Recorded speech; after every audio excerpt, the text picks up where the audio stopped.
By definition, a differentiable function f is concave upward on an interval if f prime of x is increasing on the interval.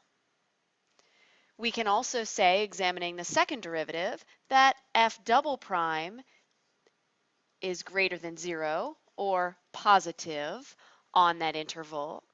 If we're looking at the graph of the function, the curve of that function f, the curve of f, lies above its tangent lines.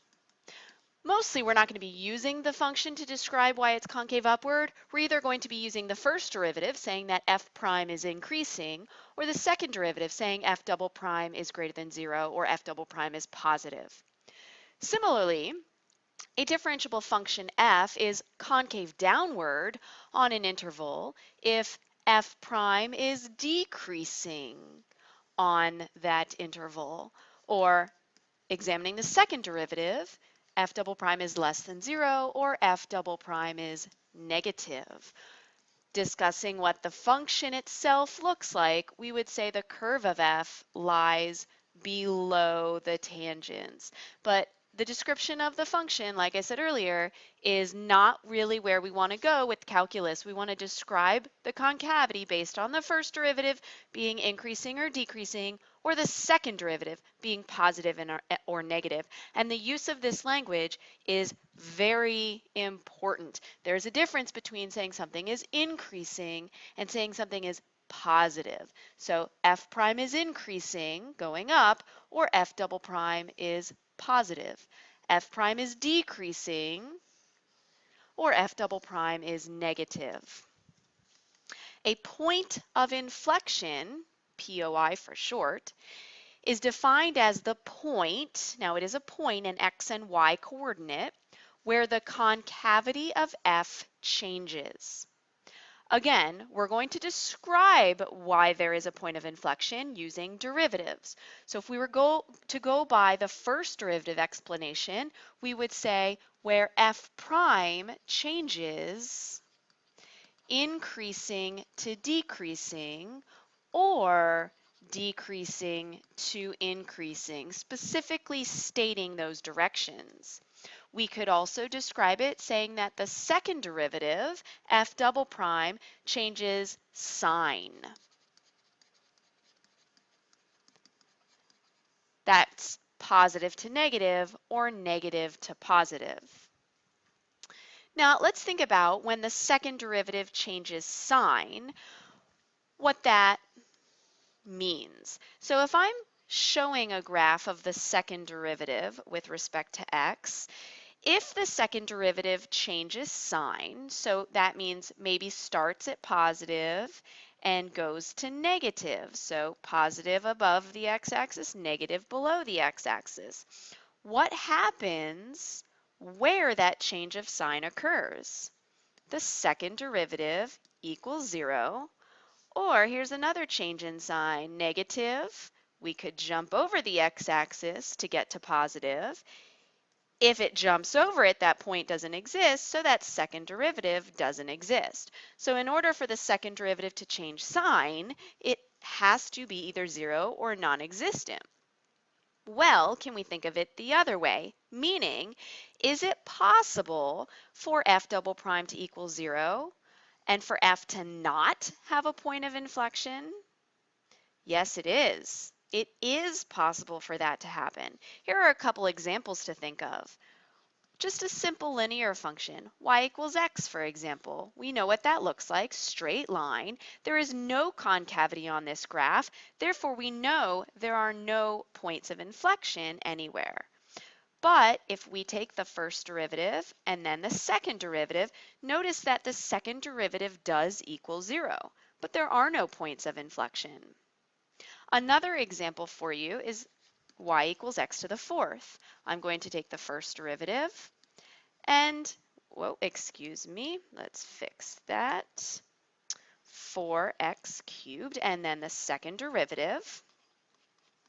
Setting it equal to 0, We do see that the second derivative equals 0 when x is 0. Yet if we examine a graph of y equals x to the fourth, it's like a smushed parabola. This is a graph that is concave up always and has no points of inflection. Yet the second derivative does equal 0. So we have to examine for points of inflection that the second derivative changes sign. Or if we're examining the first derivative, that the first derivative changes increasing to decreasing or decreasing to increasing. Identifying the open intervals where the function is concave up or down and finding points of inflection. First, we need derivatives. So g prime, let's do our power rule, 3x squared minus 12x plus 9. And we need a second derivative because concavity, points of inflection, is all about second derivative. We find basically like the critical numbers of the second derivative, but we don't call them critical numbers because we don't want to mix them up with where we're going to get maxes and mins necessarily. So we're going to take where our second derivative equals 0. There's no place where our second derivative doesn't exist. So just second derivative equals 0. Where does this equal 0? Well, solving for x, looks like we get x equals 2. I call this a PPOI, a possible point of inflection. This is our possible point of inflection. We don't know if it's a point of inflection until we test it. So like we did with our critical numbers and increasing, decreasing, we make a number line. Put our possible point of inflection on the number line. Also any domain restrictions, but it's a polynomial, so we have none. These are our x coordinates. Now we want to test the second derivative, g double prime. So looking at g double prime, this one's a pretty simple one, so I don't have to factor it or anything. Pick test values before 2, like 0, and after 2, like 5. Anything after 2 would do. You could pick 100, you could pick 3, pick something that you find easy to work with. 0 plugged into our second derivative gives us a negative. 5 plugged into our second derivative gives us a positive. So remember, when g double prime is negative, what does that mean about g? G concave down. G double prime is positive. What does that mean about g? G concave up. So now I'm going to answer the question. G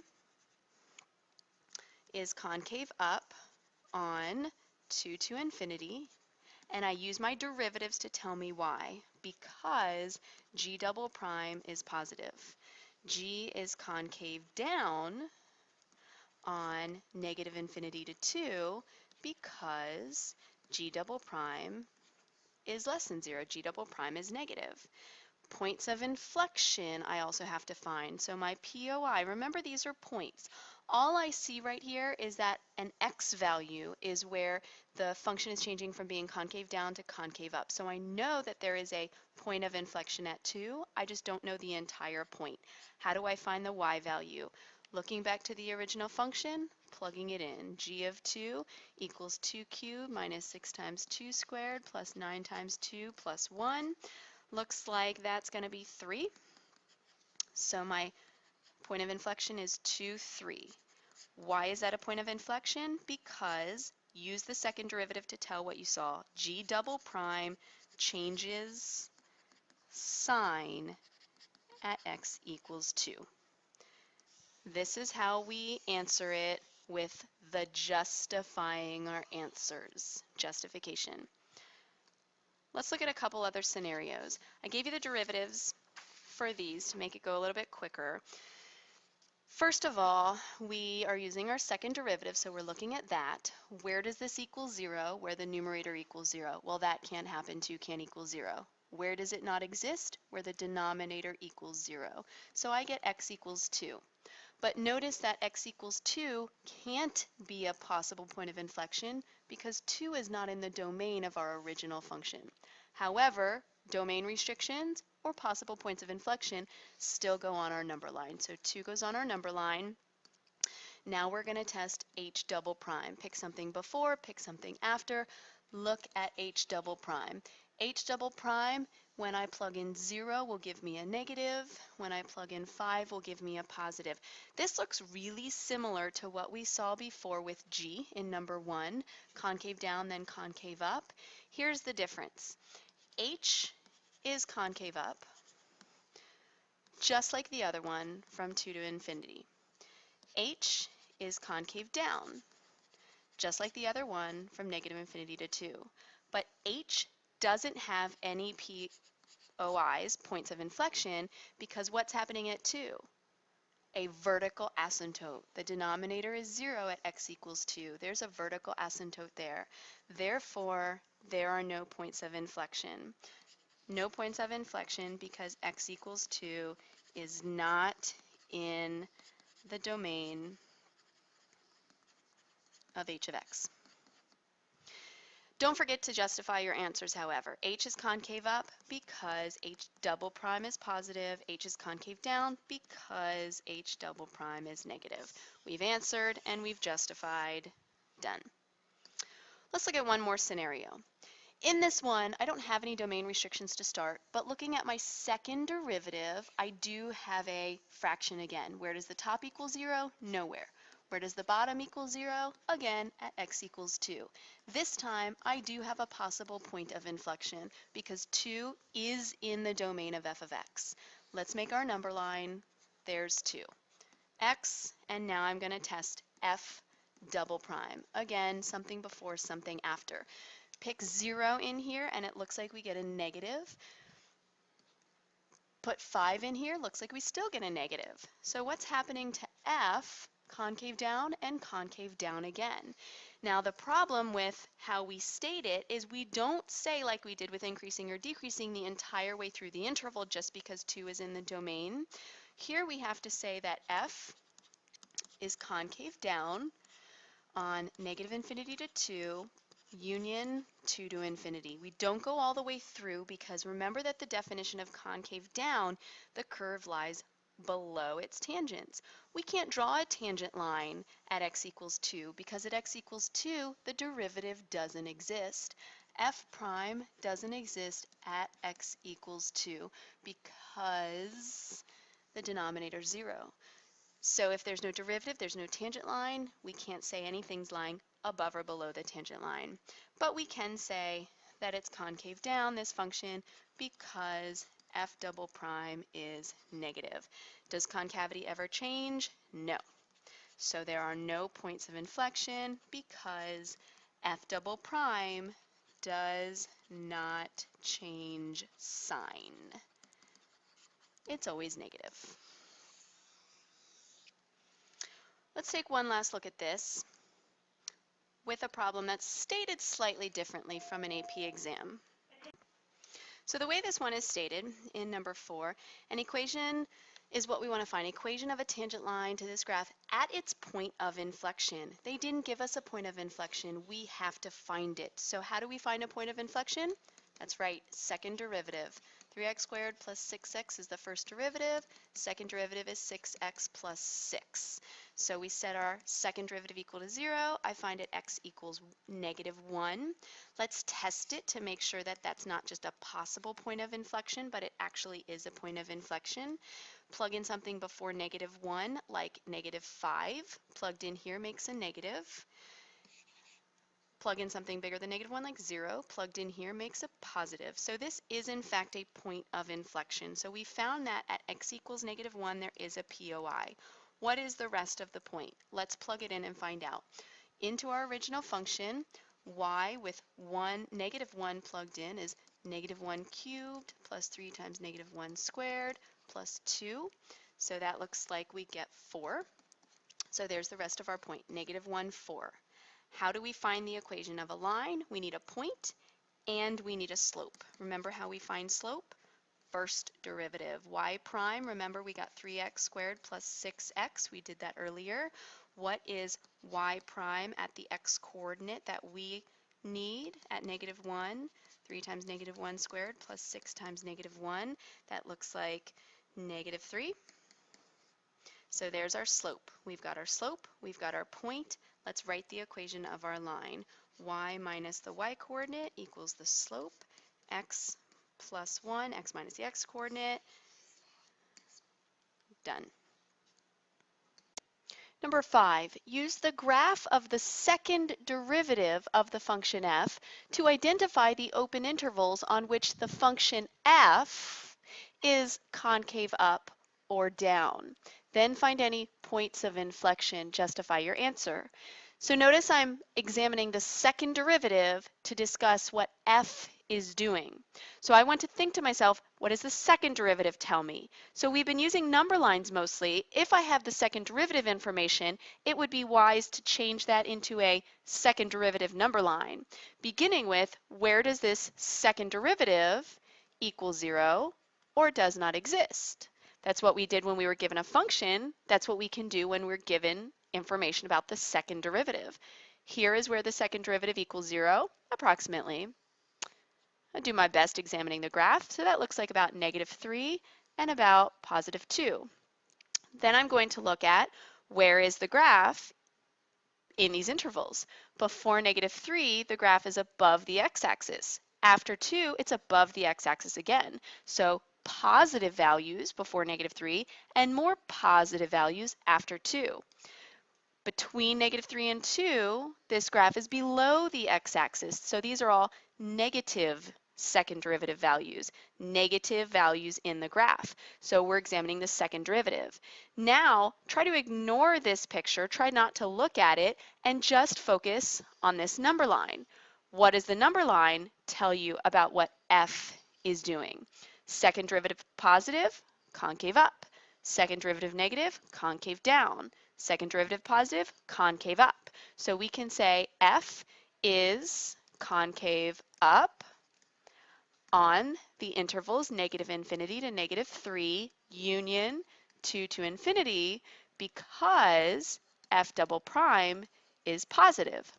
Similarly, f is concave down on -3 to 2 because f double prime is negative. Just like before, but we're given information straight to the second derivative. So I see that there's two places where there's a change in concavity occurring. So I can say f's POI, or f has a POI, that's the point here and here. So 2 points, -3, f of -3, and 2, f of 2.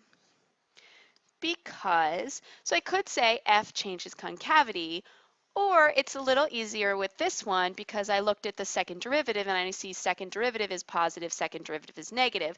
So I might say just simply because f double prime changes sign. It's a little bit easier to say, and it kind of works off of what I explored with the second derivative previously. Number 6 looks a little tricky. In fact, it almost looks like the same exact problem. Let's read it carefully. Use the graph of the derivative of the function f to identify the open intervals on which the function f is concave up or down. Then find any points of inflection. So the first derivative. Well, let's think back to what first derivative tells us about concave up or down. Remember, by definition, when the first derivative is increasing or decreasing, the function will be concave up or concave down. So back to our picture, if we want to know about concave up or concave down, we have to look at where first derivative is increasing or decreasing. That's what I'm looking for. So increasing or decreasing. Increasing from this point and on. This is where f prime is increasing. So again, it might be helpful to make this into a number line. So I see at -1 is where the change from increasing to decreasing happens. So if I'm regarding f prime is increasing on this interval, and before that point, I see decreasing. So f prime is decreasing over here. So by definition, that tells me what f is doing in terms of concavity, concave down or concave up. So again, once I determine increasing and decreasing, I don't need my picture anymore. Now I can just stick with the number line. So now I can say that f is concave down on -∞ to -1 because f prime, the information they gave me was about f prime, is decreasing. And f is concave, I already did concave down, so now concave up on the interval -1 to infinity because f prime is increasing. Now let's not forget to do the points of inflection for this graph. Points of inflection is where concavity changes. So I can say f has a POI. That POI is -1, f of -1. Again, I know where it is, but I don't know exactly what the function value is. And I can say because f changes concavity at x equals -1.